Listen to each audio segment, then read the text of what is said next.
Welcome everyone. As you're joining, do me a favor, share this video and get as many people as possible to join us. Today's show might be a bit controversial, depends on your mindset, but I can assure you it comes with a lot of knowledge and value for you. How to build wealth as an African in diaspora. So let me start by knowing how many of you here live outside of Africa. Okay, how many of you here live outside of Africa? The any WhatsApp says one day I will pay back all this free knowledge. You're welcome. Thank you. How many of you here live outside of Africa? You currently live outside of Africa, let me know. Just say me, let me know. Because this conversation is for a lot of us who are African, but we don't live in Africa. And we want to look at the subject of wealth creation and how do you build wealth as an African. I need us to know that there are challenges, there are inherent forces, not necessarily invincible, that tend to frustrate our ability to build wealth as people of color. Some of those forces are cultural nuances. Some of those forces are mental blockage, and they've been there. They're just mental stronghold over the years. And until you identify them and fix them, you can realize that it may be extremely difficult for you to live in abundance. And sometimes you are in places where you are supposed to build wealth. It's supposed to be easier, but it's still difficult. I'll give you an example. Those of you who are Africans and live outside of Africa, tell me whether it's true or false. When you left Africa, your mindset was that you were going to a place where it will be easier for you to build wealth for yourself and for the next generation. True or false? Okay, for those of you Africans in diaspora, true or false? When you left Africa, your mindset was that it was going to be easier for you to build wealth outside of Africa for yourself and for the next generation. Okay, true or false? Now, how many of you, I want you to be honest with me, are not impressed with where you are financially today? Okay, just type me. How many of you who are in diaspora are not impressed? Literally, it's not looking like what you really imagined. When you were living in Africa, you thought it was going to be a lot easier outside of Africa building wealth, but it's not really what you thought. Can you be honest with me? How many of you are actually disappointed at the way things are going right now when it comes to your finances, wealth creation? Can you just type me? Come on. It's so bad that even those who claim the reason they left Africa was for their children, I look at a lot of children of immigrants right now in America, in the UK. It's even worse in the UK, right? Many are graduates and yet had to be working McDonald's. True or false? Okay, I have, in fact, one of them, I call her my London PA, right? She is a graduate from the university in the UK, and is having to work in a McDonald's, right? And so my question really is, how good really is it to have all that opportunity, or I went to study abroad, and then what difference is it really making?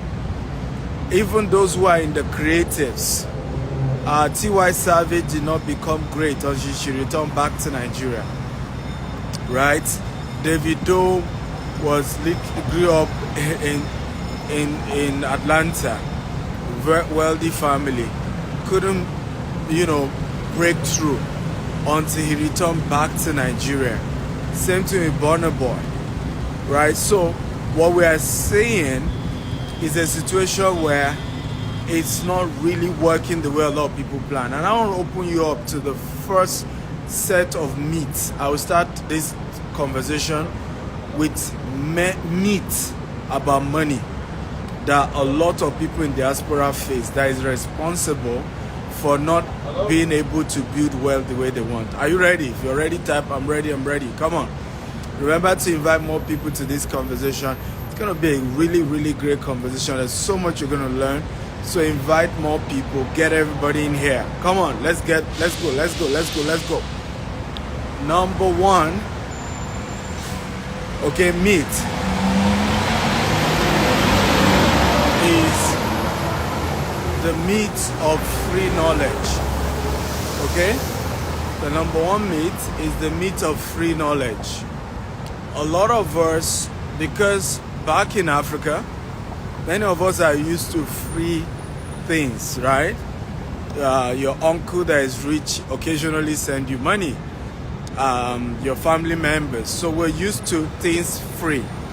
So we leave Africa and we're now in Canada or UK or US and we expect free knowledge, right? We expect that common knowledge is gold. Common knowledge, and I see people do that.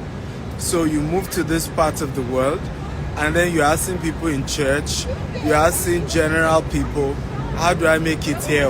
I don't enter Canada, how I go do it?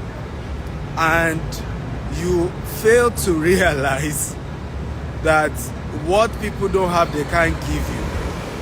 So you are meeting people who have been in the US for 30 years, but yet they are still living paycheck to paycheck.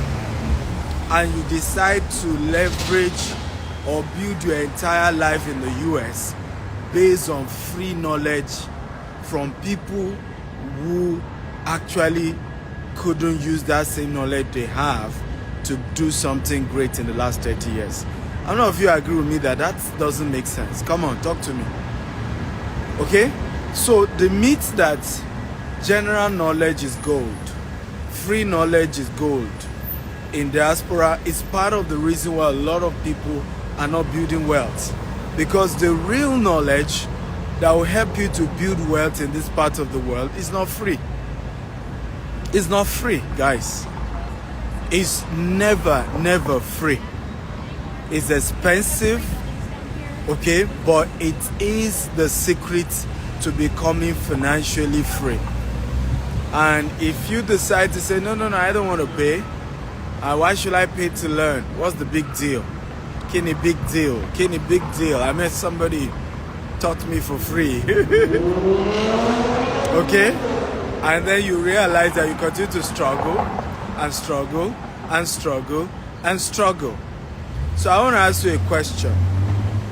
Okay? Have you ever thought of it that where did the audacity come from? Where officially, right, that I started coming to the US is just 9 years ago. Okay? That I would say I now live in the US is probably going to be this year. And I'm already doing projects. I'm on a project over 400,000 units, $150 million. Another project, over 60 units, $50 million. How come I am new to America in terms of growing our empire? I practically don't live here yet. And yet I'm doing things that people who have been here for 30 years are not doing. Can anybody give me the answer? Why do you think it's so? Right? Why do you think I'm able to do big stuff, running to hundreds of millions of dollars, buying 40-acre property, starting another 19-acre property? This Saturday we're launching a 19-acre estate in Richmond. Why do you think I'm doing those things and people who have been in the US 30 years, 40 years, 20 years are not able to do that? In fact, if you come to the US and talk to people like that, they will tell you, be careful, don't tell anybody you have money. IRS will come after you. They will tell you, you know, you need to be careful, right? Don't show off. This is America. If you show off, they'll come after you. Oh Lord, Lord have mercy. You see why I say it's a myth, And a lot of you got the answer right. The answer is simple. Okay? I didn't fall for the myth, the free knowledge myth. All this unsolicited advice. All this, I have been here for 40 years without achieving nothing. And yet you want to be the one to give me counsel. I didn't fall for those nonsense. A lot of you fell for that. How many of you are a victim of what I'm talking about? That when you relocated out of Africa, the people you met and the free advice they gave you is part of the reason you did not excel the way you should excel. If you're a victim of that, type me. Okay? How many of you are a victim of advice that didn't make sense? It took some of you 5 years to realize that the first advice you got when you relocated was just pure nonsense, right? It wasn't true. Okay, some of the counsel I've connected with people who told me when they relocated to UK. Everybody told them, right? It's either you're a nurse or you never amount to anything. Can you believe that? And the entire degree they had in Africa, abandoned everything, started going back to study nursing. I met somebody who was like a younger brother to me here in the US, Dallas. The same thing. He had to be doing security job to start his life all over again as a nurse because somebody gave him some stupid advice. Meanwhile, skills as simple as photography, right, will earn you way more money than being a nurse. Skill as simple as video editing, right? Skill as simple as video editing will make you more financially free, okay, than a lot of the white collar job that you may want to go for in Western world. One of my friends at university is a photographer today.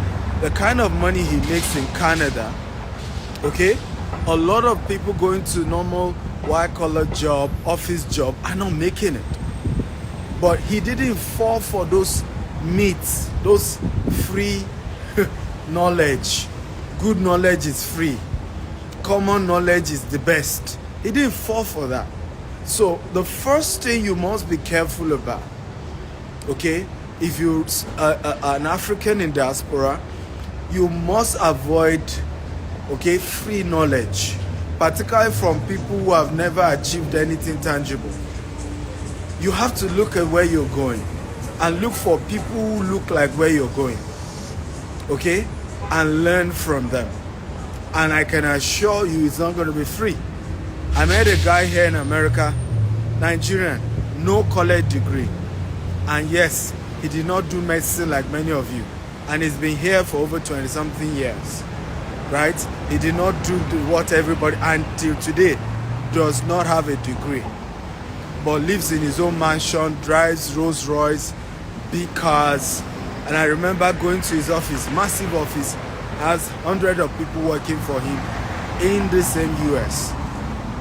And the first thing I asked him, how do you protect your money in America? Okay, how do you, I'm starting big projects, I'm going to be investing a lot, we're going to be expanding big time. How do you protect your money? And the guy said to me, simple, it's $50,000. And I'm going to set up a trust for you. As simple as that. He's very rich. But for him to still help me, I needed to pay. The reason why many of you are not making progress is that if you had met someone like that, you see him as a wicked person. Because you will be like, this guy's made it so much in America.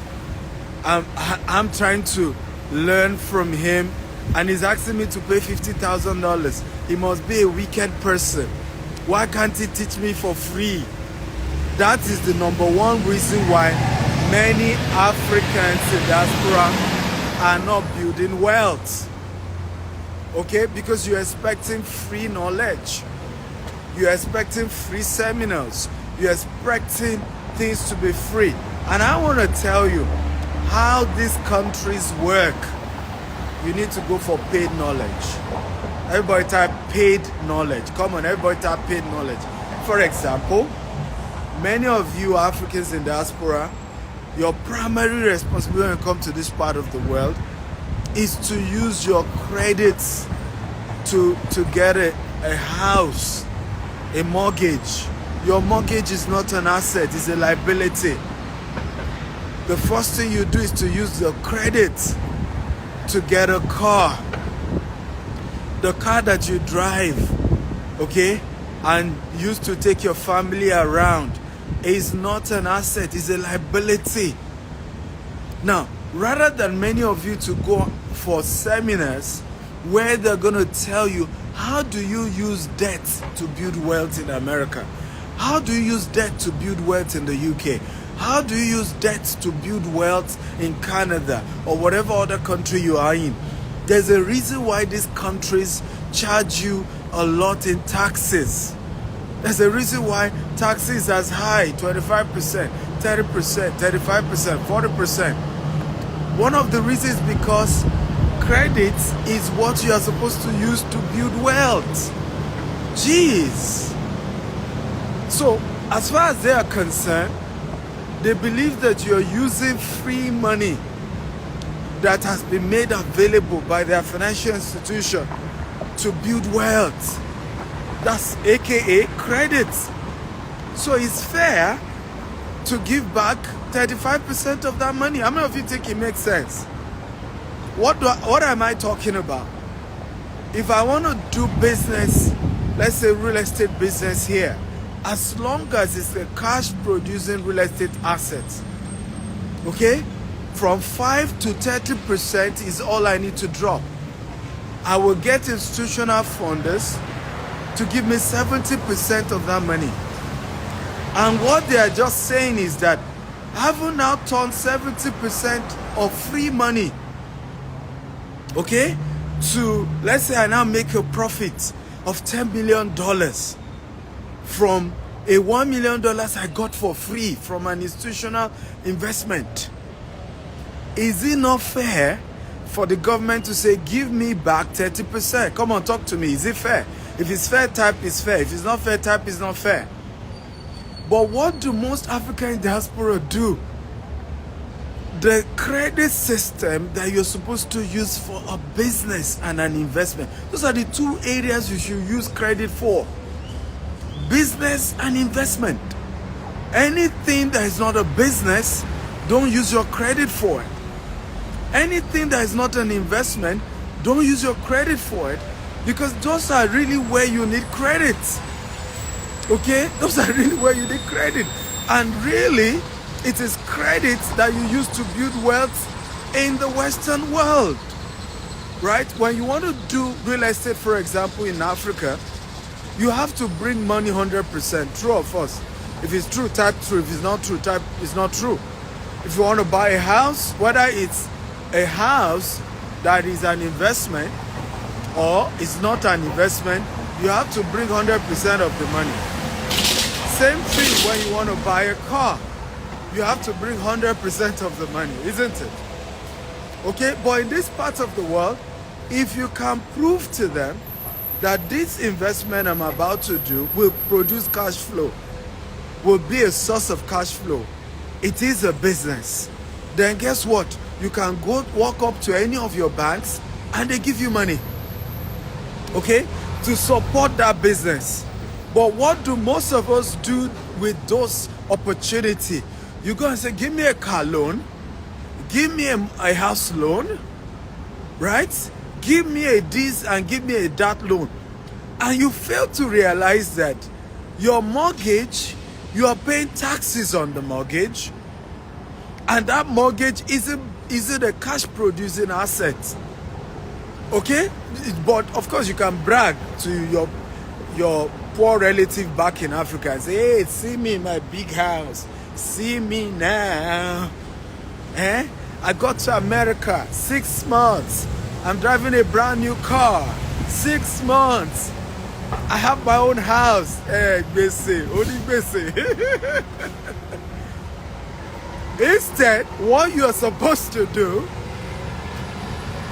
okay, is to go get a cash producing real estate asset. That's what you're supposed to use with that credit. Okay? Go and buy 5-unit houses that the tenants will be bringing cash flow for you. Go and buy 10-unit houses that the tenants will be bringing cash flow for you. It is now their cash flow, the money they are paying you for rent, part of your profits from that. You can either rent your own house or buy your own house. At least your tenants are the ones paying for your mortgage. I hope this makes sense. But for you to get into a mortgage that is not producing any cash flow, you're already at a loss. You're already sinking into debt. Because what many of you don't know is that most of this mortgage, the first 5-10 years, you are not even paying for the principal. Okay? The first 5-10 years of many of this mortgage in the UK, in the US, in Canada, you are not even paying for the principal. You are paying bank charges. So when you eventually default 5 years from now, 10 years from now, in many cases, you lose everything. You lose everything. Because they are going to show you that all that you've been paying the last 5 years or 10 years has been the bank charges. Okay? And that, well, you don't have anything, so get out. They're going to sell it to somebody else. Or, sell the house on auction. So it is wisdom for you to know that when you come to this part of the world, invest in the knowledge of paid knowledge about the credit system. Come on, talk to me. Does this make sense? Right? Invest in the what? In the paid knowledge of how to use the credit system. So if you don't invest in the paid knowledge, you'll be using common sense and you'll get common results. You'll be using average knowledge and you'll get average results. And because you haven't gotten to meet people who have been able to leverage on credit to build real wealth, you are just also talking to people who also don't know their right from the left. You know, they said that in a village of blind people, a man with one eye is the king, isn't it? So what I see in this part of the world is that a lot of immigrants from Africa are blind. And then when he looks as if one of them has one eye open, he becomes the leader and then gives unsolicited advice and everybody keeps running after that. But in the reality, that is not really how wealth is created. Come on, does this make sense? Have you learned something powerful today? If you learned something powerful, type I've learned something powerful. Okay, talk to me. So, I want to beg you, and this is, I don't even have a paid seminar I'm trying to ask you to come for. But I want to beg you, start looking for paid trainings in the area of, one, credit. Using credit to build wealth in the Western world. Number one, go for a paid training. Number two, go for paid trainings in the area of your skill. In the area of your skill, go for paid training in those areas. Okay, enough of free. Many of this free knowledge in America, I realize, they will invite you for free seminar, is only to market you for the paid one. So in reality, you still don't know it. If you want to learn something in most of this developed world, you have to pay for it. And because many of us have been used to free stuff from Africa, is the reason why we've not maximized the great opportunities that exist in the Western world. Okay? Number one. Are you ready for number two? Come on, talk to me. Are you ready? Are you ready? Are you ready? Number two. Number two. If you're ready, tap I'm ready. I'm ready. Okay? Are you ready? Mix with people from other race. Mix with people from other race. One of the things I have noticed with the African community is that many, not all, are very negative, low-thinking people. Negative and low-thinking people. And many of us, you know, who are in diaspora, maybe because you've missed home, you only want to mix with the association of Yorubas in Atlanta, association of Igbos in which country, association of Hausas, right? And there's nothing wrong with that. You should mix with your people. But many of these people, not all, are negative thinking and low thinking. So the day you are trying to take risks, they are the first to tell you no.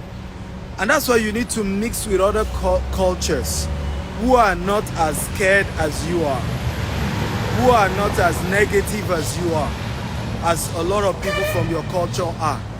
Now, I will ask you a simple question. Just be honest with me. How many of you tried to start a business in diaspora and you spoke to your fellow African and their first question was not, be careful? Oh yeah, be honest. How many of you? Okay? If that was the answer, just type yes, that's what they told me. Right? You want to start a business, you want to start something new. And then you tell your fellow African, right? The first thing, they don't even have the detail. In fact, many of them, if you tell them, so what do you suggest? I don't know, I don't suggest anything, but hey, be careful. And then they go ranting about how others have lost money. They give you an example of other people who lost money. They tell you how things are never working. They just begin to bring up stories and stories and stories. Come on, talk to me. Now, how many of you have had situations where some who even kept quiet, they didn't discourage you, only came for what you were doing, and then a few weeks later, you see them trying to attempt the same thing you did? Come on, type me. How many of you have had those experiences? Right? The ones, that's why I say low thinking and negative ones. Because some are just negative, they will just tell you don't do it. Some who are not even negative, they are low thinking. They will follow you they will not say anything. They will follow you to see how you try to do it. And then a few weeks later, they are doing their own.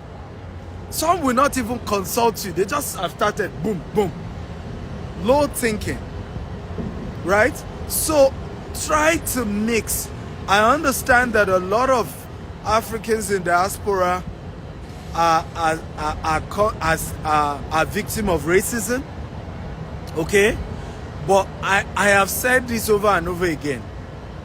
The only time I've experienced direct racism, it was from black Africans, right? African Americans, okay?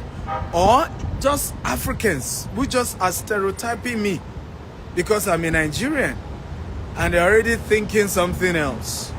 Or African Americans who just, for whatever reason, because of my Nigerian accent, maybe one Nigerian has jilted the lady. I had an experience, I think 7 years ago or so. I went to Silicon Valley and I arrived quite early. I think I got to my hotel 1:30 a.m. And I'm at the highest level of Marriott. So I'm entitled to what we call 247 check-in. Meaning even if I come in 1 a.m., I'm supposed to be able to check in.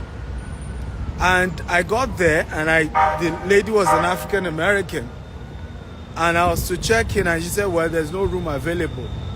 So I said, fine, but let me wait at the reception till she's able to get a room. Do you know what she said to me? She said, you have to leave this property.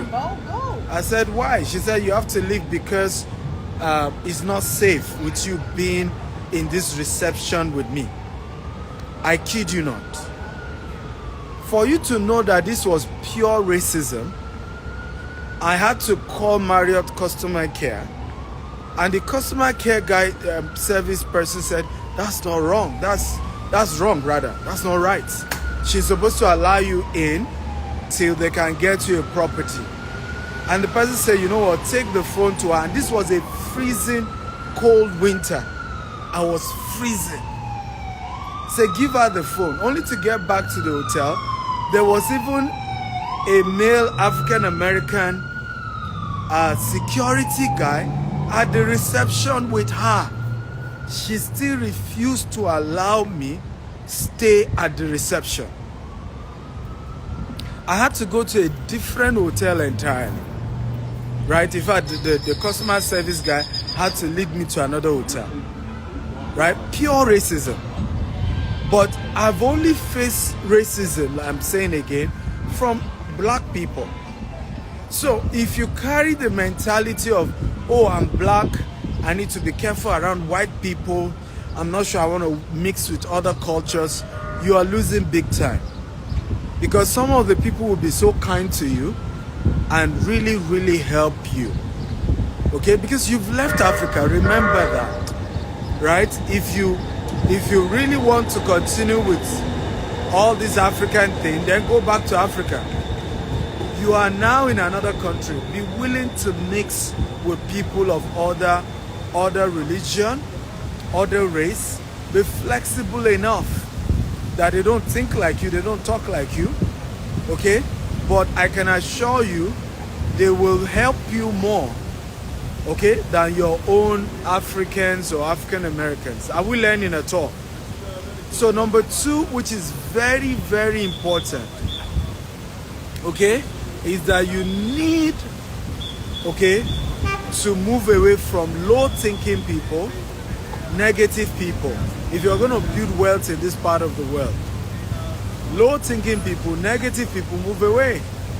I am that kind of person. In fact, I have had to work with, I've tried to, you know, some of the property stuff I've tried to get. Some of my regrets is trying to get properties and the agent is black and the agent is Nigerian. I'm telling you the truth. Because he's the one that will constantly be telling me, oh, this is against the law, this is America, we are careful this, you are, and sometimes I'll be like, hey, do you think I'm a baby? Did I just, what do you guys think? Right? I know the law. So, and I know what is possible. But you have to push your dreams. You can't just be so rigid. You are scared of everything. Everything. I don't want to break the law.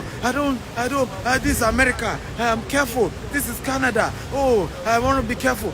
And then you can't just even make any tangible decision. You can't take any business risk because you're just scared every day. You need to move away from such people. Okay? You need to move away from such people. You have to move closer to people who are bold, who are courageous, who are ready to take risk. There is no greater, like I said, you decided to leave Africa. You decided. You are here now. Be bold. Can everybody type, I'm going to be bold. I'm going to be bold. How many of you here watching me are entrepreneurs? Those of you in diaspora. I want to talk to those of you in diaspora. If you're in diaspora and you're an entrepreneur, just type, I'm an entrepreneur. Okay? If you're an entrepreneur, just type, I'm an entrepreneur. Now, if you're a professional, type, I'm a professional. I'm focused on those of you in diaspora. This training today is mainly for those of you in diaspora, right? So if you're in diaspora, if you're an entrepreneur, type, I'm an entrepreneur. I'm not talking about you have a job and then you're also doing business. No. I'm talking about the only thing you do is business. Then type entrepreneur.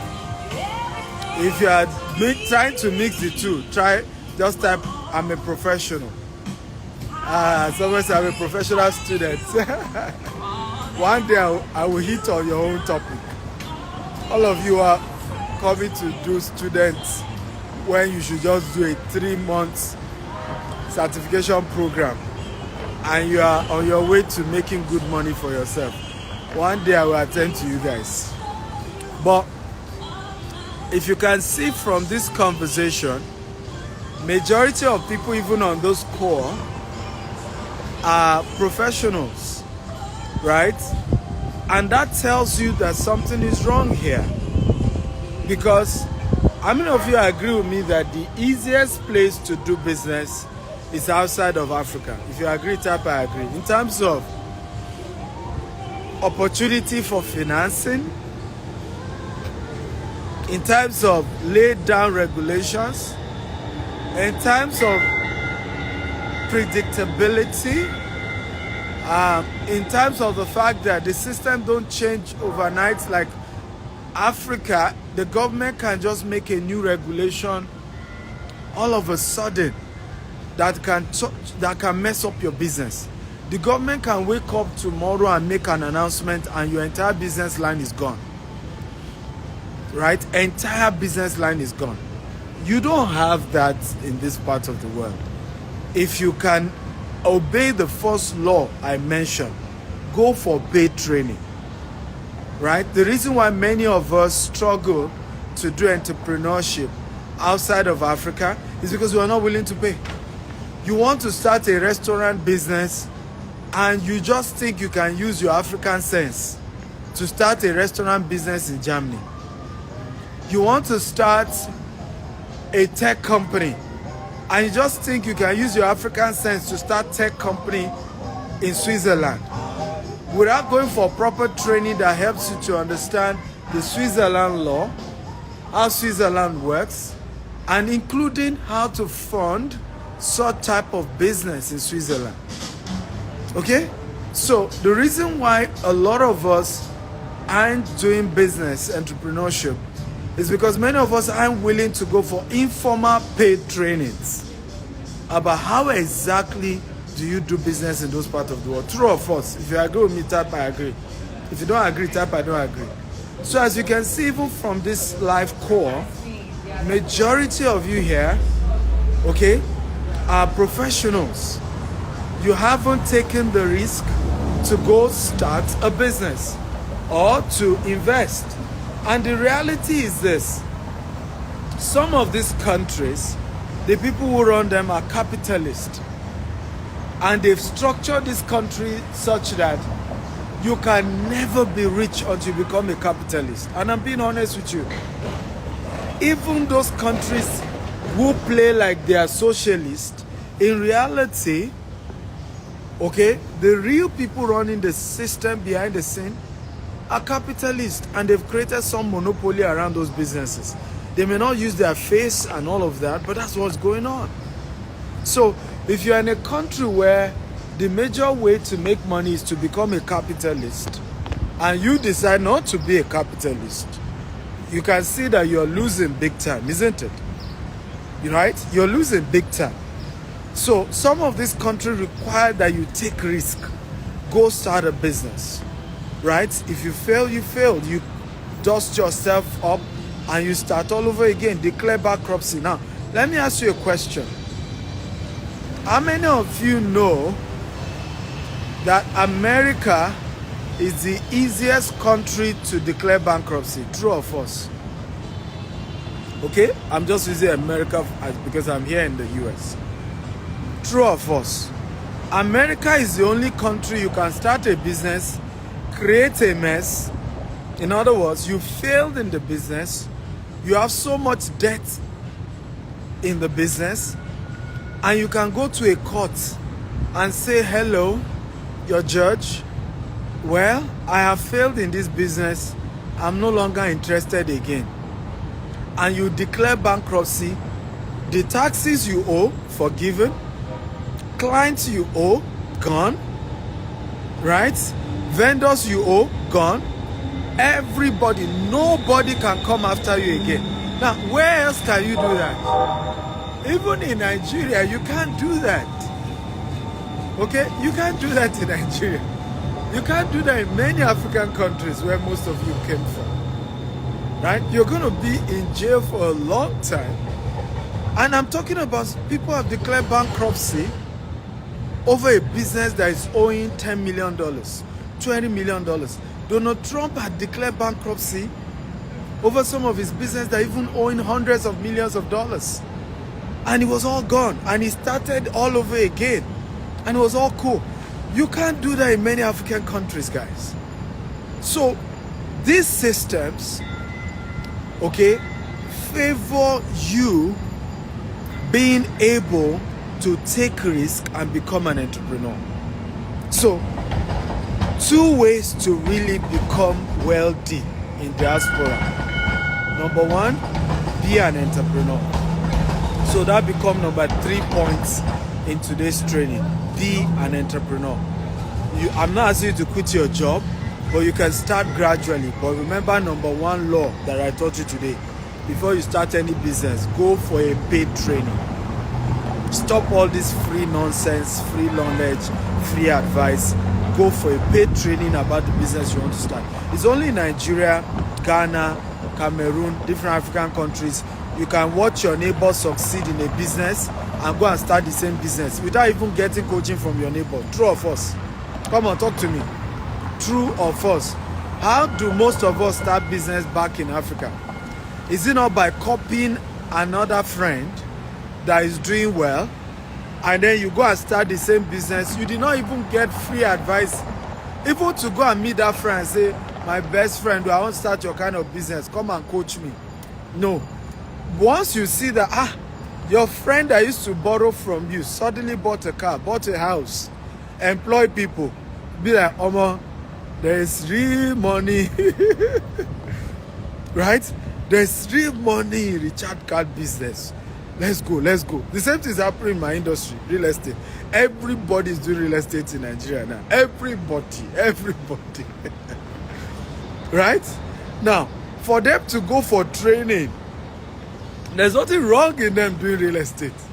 But at least come and meet someone like me that's risen from zero to the top and say, so teach me how you did it. Right? A lot of Africans will not go for training. They just start the business based on observing somebody else. Now, the same attitude we bring to diaspora, the same attitude you bring to Canada, you bring to Germany, you bring to US, you bring to UK, where you just want to start a business just because somebody else is doing it. Training, no. And then you say it's difficult to start a business. So I hope you've learned. That's number 3. Number 4, be an investor. If you really want to be financially free and build wealth in diaspora, you must set aside a portion of what you are earning right now and put it into something. Example, fractional shares. Right? 3 months ago, Tesla was really down. Okay? It's gained almost 10% again. So it simply means that if you had bought Tesla shares 3 months ago, okay, you already have 10% profits in just another 3 months. And there's likelihood that it's going to get better. So you can buy a fractional share. So what do I mean? Let's assume Tesla share, I'm just giving an example, is going for $400. But all you can afford to keep aside, right, every month is $200.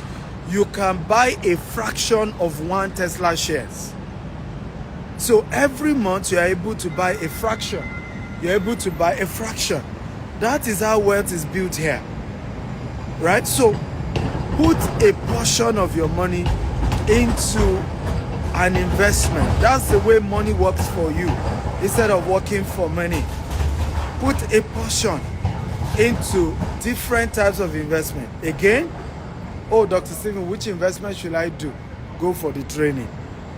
Okay? There are several trainings that exist in whatever city you live in on different investment opportunities that you can do. Go for training. Don't just jump into anything. I run several trainings. I have several videos on YouTube. You can go watch on different investment opportunities. You can send me a DM. My office can give you our coaching programs on different investment opportunities that we have, and you can be part of that as well.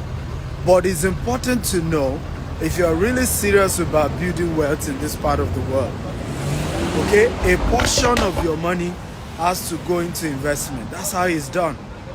Hey, Tabi, how are you? Can I pull you up, Tabi?